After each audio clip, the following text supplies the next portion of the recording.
Fiancé and his friends act his female best friend at his bachelor party. So I cancelled the wedding, but then I found out he also cheated and it was all on video. I don't know what to do. My, F28, Finance, M28, Alex has a BFF, Danny 28, since they were 4. She's a lovely sweet person who has never crossed boundaries with Alex or their 2 other friends Marcus and Daniel. The 4 are very close. Danny is gay and always was. She is very much a woman but likes to dress in jeans and t-shirts and not in any feminine clothing. She is lean, tall, has short hair and is just one of the boys in a lot of ways. This weekend was Alex's bachelor party. All 4 plus 2 other of Alex's friends went along. It was to a coastal town that's well known for hosting bachelor and bachelorette parties, but there's no strip club or anything. They stayed in a B&B and have scuba diving and kayaking planned. First night went okay, dinner, restaurant and nightclub and home. Last night was the issue. They did the nightclub and headed back to the house. Marcus and Daniel, who are both single, brought back 2 girls from the nightclub and got busy in their bedrooms. The rest were drinking in the living room, but things got a bit loud and the 2 friends started complaining that they didn't get to go to a strip club and never got to see TTS and ass. They were blaming their wives and calling them names. Danny told them to shush as it was ruining the mood, and they both thought it would be funny if they saw Danny's body naked to make up for it. The thing is, Alex joined in and they stripped her. She was screaming loudly and Marcus and Daniel came running and rescued Danny and put her in the bedroom with the girls and had a fight with the 3 men.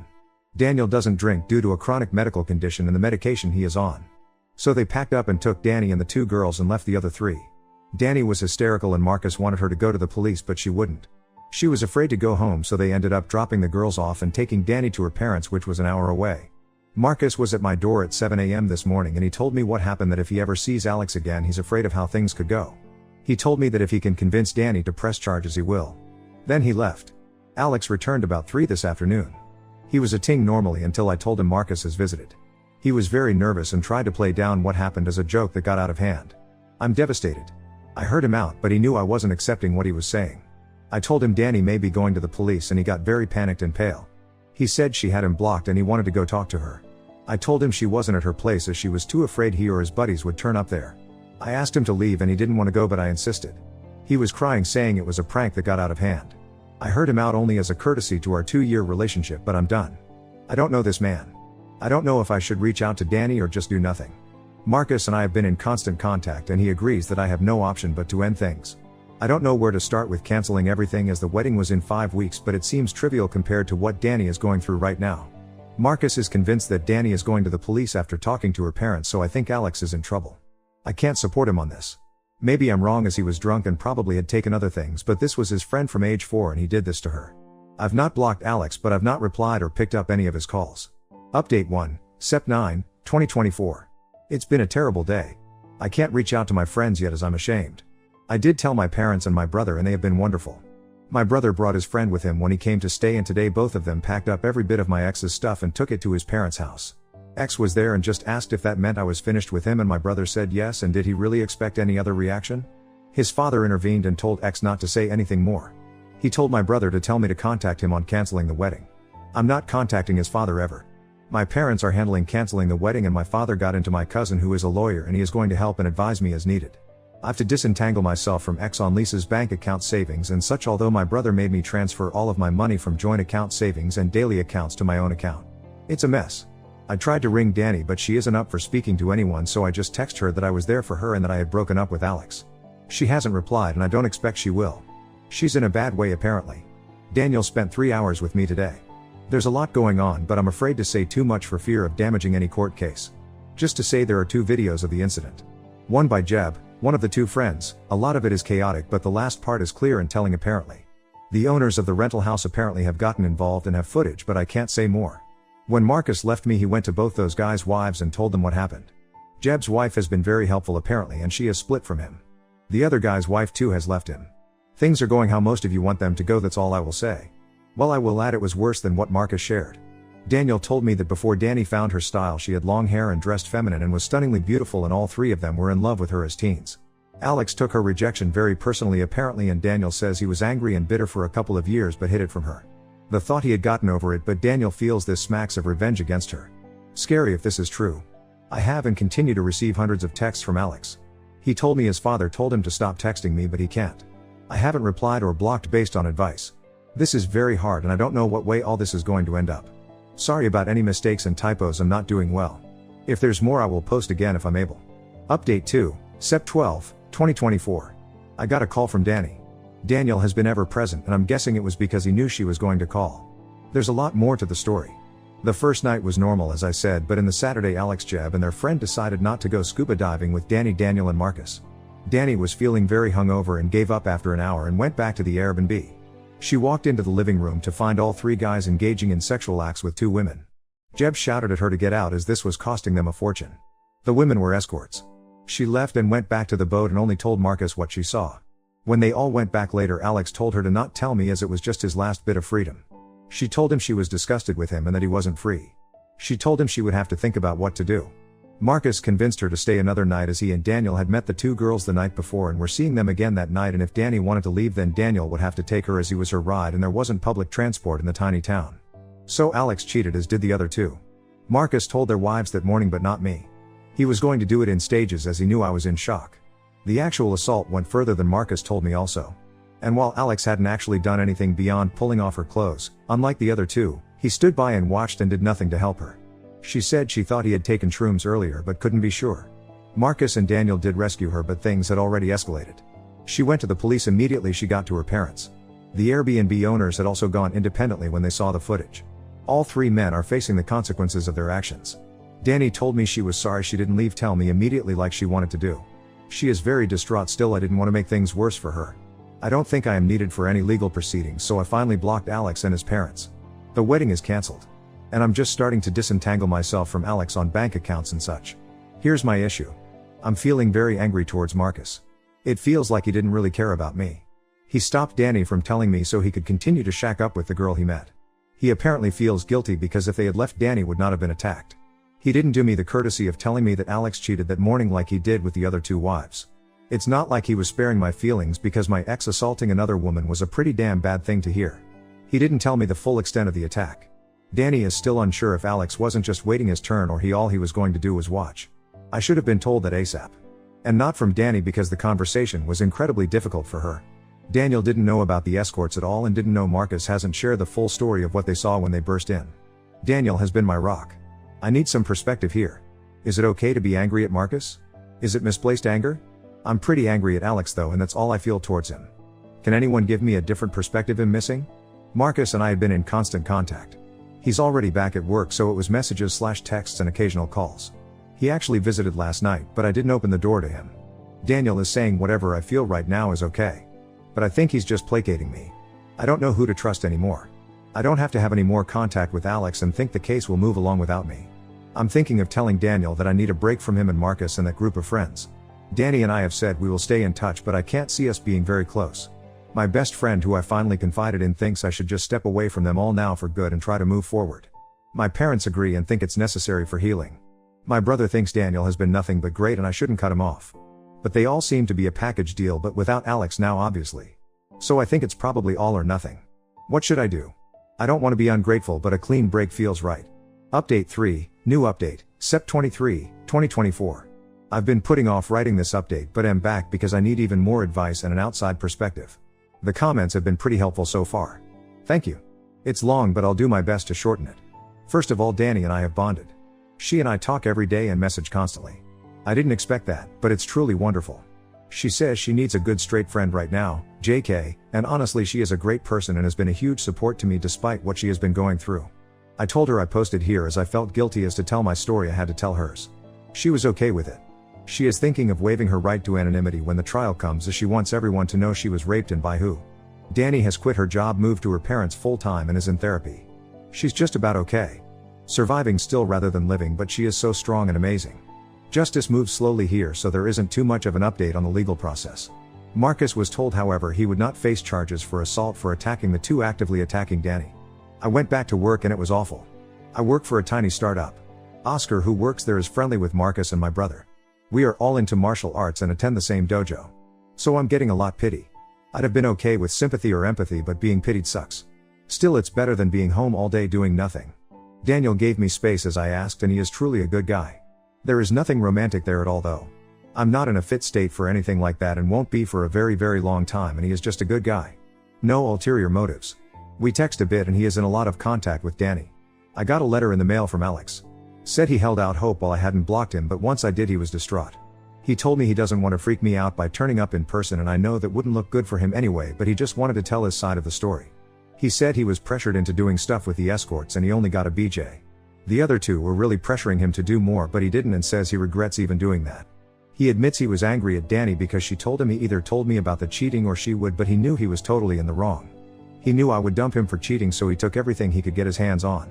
He's not even sure what he took, and while he remembers pulling off Danny's shoes, he doesn't remember anything else. So he was just peer pressured and drunk and drugged up, and he did nothing wrong at all basically. I was just disgusted to read this. His total lack of accountability is just sickening. I'm not responding to him ever. Any future mail goes unopened into the trash. I'm in therapy, but it's early days and I'm not seeing progress yet. That leaves me with Marcus. He knows I've been angry with him and he is desperate to talk it out.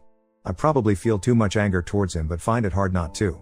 He is still feeling very guilty over making Danny stay. I don't understand why I feel so angry towards him. It's not on the level of anger I feel towards Alex by any means, but I'm still hesitant to talk to him. I think he made mistakes, but in my heart I know he was dealing with a lot that morning, but I just wouldn't have been there when Alex got home if I had known the truth. I feel Marcus should have told me everything, as I was the one who had to face Alex alone. I know I should hear him out, but I'm finding it very hard. How can I get past this? I want to clear the air with him even if we are never friends, and me cutting him out is really having a terrible effect on him. I know he rescued Danny and has been constantly checking up on her. I know he can be a good guy, but part of me feels he wasn't all good that weekend. I don't know. I haven't touched this in therapy as we are just starting and are talking about Alex. I need advice on how to deal with this. I wanted to give it some time, but Marcus' mental health is pretty poor, and maybe by not meeting him I'm just making him worse? How can I find it in me to just bite the bullet and hear him out? Why am I so angry with him? How can I move past this? I don't want to be angry at him. I'm so exhausted from being angry at him and at Alex, and I want it to stop, at least towards Marcus. But it won't. Help. I'm visiting Danny for the weekend that should have been my wedding. We are going to have a LOTR's marathon and her mother is making a cheesecake. My own family have been wonderful in every way, but Danny is truly why I'm still standing. Edit, forgot to say it wasn't an Airbnb. It was just a privately rented house. I just assumed incorrectly it was. Next story. Proposed to my GF and she suddenly changed. New friends appeared, she tried to steal my stuff, and her attitude completely flipped. I broke it off and you won't believe what happened. I am 32. Just recently proposed to my girlfriend of 2 years, Sharon F30, like a month and a half ago, and it feels like the second the ring got on her finger, her attitude and behavior took a total 180. The entire time we were dating, we seemed exceptionally compatible, and at least it seemed we shared common beliefs and morals. 7 weeks ago, I proposed and she said yes, and I felt like it was the happiest moment for the two of us. But not even a week later, it's like her attitude totally flipped. I thought I knew all her friends, but one day I came home and there were 6 women I've never seen before, and Sharon introduced me to them. I was curious as to why I was just now meeting them, when I already met Sharon's 2 best friends, Michelle and Octavia, both not present, over a year and a half ago. Sharon said she wanted to make sure we were a sure thing before I met her inner circle. I found this strange, not to mention it was a weeknight and they were quickly draining my wine rack of wine. Sharon still had her own place, but she stayed with me so often she practically lives her. Still, I found it incredibly rude when they left, with 4 empty bottles of rosé in their wake. I tried to talk to Sharon about having uninvited guests on weeknights and she dismissed my grievance very flippantly. More that she brushed me off. The following weeks she went out with the girls several times, and when she brought the girls to my place twice without notice, once with notice to appease me, her words, they all treated me like a butler, shaking their empty wine glasses at me for refills. After the 4th time, I made it clear that I will get a locked wine rack. Sharon just called me no fun after that. It gets worse. Sharon decided me and the girls got off on the wrong foot, and said we should have dinner together at a nice restaurant. Well, I went, and it was not great. The 6 kept prodding me about my life, my house, my career, but deflected every question I asked. It got especially bad at night when they started talking about modern relationships and jealousy, and one of them brought up some key points about relationships that I thought Sharon and I were on the same page about, specifically what ifs regarding polyamory and being friends with exes. To my shock, Sharon said we shouldn't be too hasty on such decisions, which was a total 180 to how she expressed herself on these things only a month prior, where she was vehemently against keeping ex-intimate partners in friend circles and was staunchly monogamous. The worst part was when the bill arrived, Sharon announced it should be together and slid me the check. I told her she can't be serious, and we got into a bit of an argument. I ended it by putting my amount down in cash and walked out, leaving them to figure out the rest of the bill. The next days after that, Sharon kept calling me toxic and fragile, but every time I even pushed at it, she would give an apology and promise she was just stressed at work. It's nuts, we haven't even planned the wedding yet. The worst part was this Monday, when at work, I got a Nest doorbell alert, checked and saw Sharon and one of her 6 new friends arriving at my place, going in, and exiting with my golf clubs.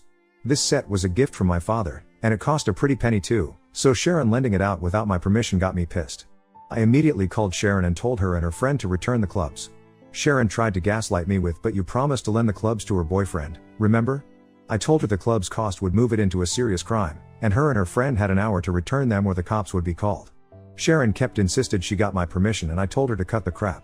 Well, not 45 minutes later I got another notification of Sharon and her friend coming back with the clubs and going inside, leaving them, Sharon's friend flipping off the Nest doorbell on the way out. I got home and saw Sharon's friend literally just threw the clubs and back on the living room floor. Sharon tried to talk to me about my toxicity again, and I told her again to cut the crap. I said if I knew this was how she was, I would have never proposed. That seemed to freak her out and she again insisted that she was stressed from work, but I wasn't buying it anymore. I told her to return the ring and her key, and we would talk about our relationship this weekend. She cried and begged me not to cancel the engagement, and insisted that it was just stress. I told her again we will talk about it this weekend. She finally relented.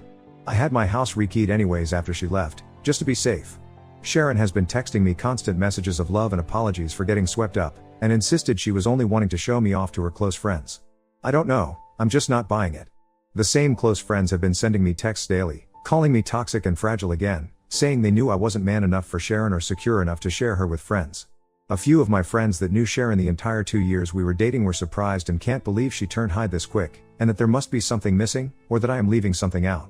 They say I must have said something to trigger her friends to act like this, and I had to have been the somewhere along the process. I dunno, it's a lot to take from all directions right now. Comments where Op has replied, commenter, I bet he hasn't seen Octavia and Michelle anymore. They did their purpose and now the ex is too stressed out from work to meet both of her friends. Oop, I did message Michelle on Facebook last night. I asked her about the 6, and she told me that her, Octavia, and Sharon are cousins and grew up together. Michelle said that she didn't really care for the 6, but didn't say much else. Commenter, your friends are idiots and triggered? Nah, nobody normal comes to someone's house uninvited and drinks a ton of the person's wine without permission. Oop, again, they knew Sharon for 2 years, and throughout the entire time, Sharon didn't act at all like this. I'll give them some leeway for now. Away understanding 34, 2 years and she didn't introduce you to these friends? She knows how terrible they are and how terrible she is with them. She put on quite a show to get the ring and now that she thought she had you locked down, she can show her true colors. Unless you are leaving out something, you are definitely NTA. You are not toxic or fragile. You have standards. What she did at the restaurant and with the clubs is toxic. It seems like she wants to show them she has you wrapped around her finger and that you will allow her, and them, to do whatever they want.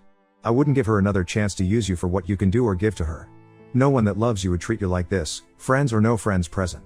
Update, September 14, 2024. Sharon's been gone now for an hour. Breakup is official, I have the ring back. I did talk to Michelle via Facebook and Michelle said her and Octavia were cousins of Sharon, and Michelle also said she knew the 6 and didn't care for them. Michelle didn't say much more than that. I did meet Sharon's parents, and they both seemed to like me, and the topic of Michelle and Octavia never came up around them. None of our finances were intermingled yet, but it was planned for later this month, which won't happen. I invited 3 of our mutual friends, Casey, John, and Mike, to be here when Sharon got here. Sharon showed up and was surprised to see we had company. I said they were here for both of our sakes. Sharon wanted to phone 3 of the 6 to come over to even things out and I refused, and I used the club theft as a reason. Sharon sat on the couch very dramatically and then asked if I really wanted to make this public. I outright asked why she changed so much after the engagement, and why she hid the existence of the 6. Sharon then went in again about how she insulates her inner circle until a partner is vetted. I called BS, I met her parents, what's more inner circle than your parents? Sharon tried to deflect but I wouldn't have it. I pointed out how for the last month, her friends dropping by cost me nearly $500 in wine, which she by the way made no attempt to reimburse. I also pointed out her trying to make me pay an 8-person dinner bill without asking me first. She again said she wanted to show how great a guy I was, and how she clearly misjudged me and was disappointed in my attitude. I then asked about the clubs. She tried gaslighting with you totally said it was okay, remember? And I kept saying bullshit.